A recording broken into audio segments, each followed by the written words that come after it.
bismillaah. Su-aasha sagaalaad waxay leedahay midka loo yeerto ee la weydiiyo roob iyo awlaad iyo midka lagu adeeco sharci aan kii alla ahayn maxaa loogu magacaabay ilaah? bismillaah. Macnaha ilaah macnaheeda waxa ka mid ah macnaha kan oo aan la caasi karin alladhi yudaacu wala yu'sa lahu amruhu way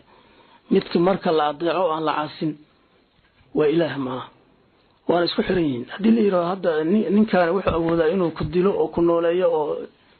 sheekh hebel ama awliyada hebel ah ama nabiga waa hor dhintay hadeer uu roob keeni karaa hadeer uu caafimaad keeni karaa hadeer uu awlaad ku siin karaa marka dadku rumeeyaan dadka sida u rumeeya oo hadda baryaya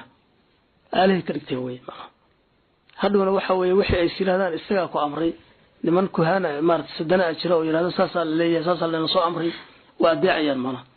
marka cid kasto awood leh wax cid hadii la adeecayo awood waa in la socoto ma kala haran baa leeyahay sulda iyo maarta yaani iyo hogaans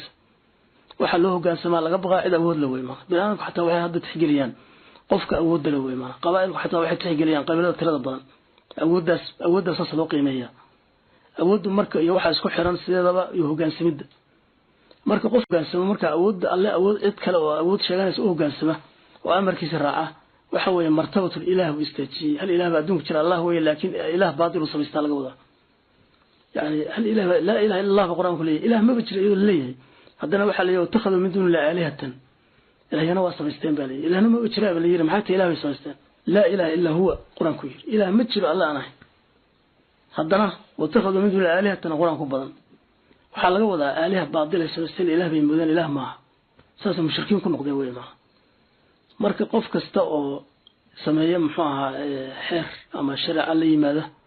wuxuu noqonayaa dadkii ku raacay oo amarka ilaahay ka tagay arbaab bay ka dhigteen iyo aaliho quraanku wuxuu yiri takhadu ahbaarum rubaanu arbaab bay ka dhigteen arbaab markii leeyahay ma oranayna sheekhana irka abuuray dhulka abuuray dadka abuuray ma lahayn laakiin amarkii ilaahay iyo amarkii sheekha markay isbar dhigaan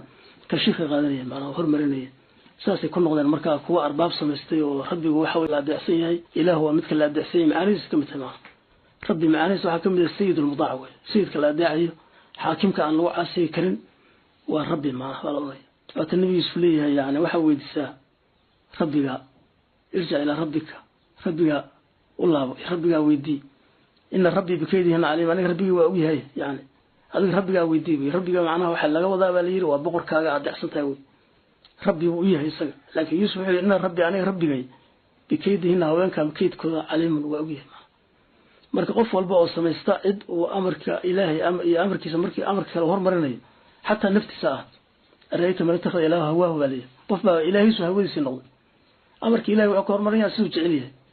saasuu marka mushrik ku noqonaya oo qalbiyan buu noqonaya hatta hadduu muslimiin iska qariyo allah baa wuxuu og yahay ninkan amarka ilaahay iyo amarka naftiisa ay rabto kan naftiisa uu hormarinayo og yahay oo halka mushrik ku noqday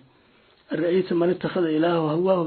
bal ka waran balay midka ilaahay soo noqday hawadiisa macna ka dhigtay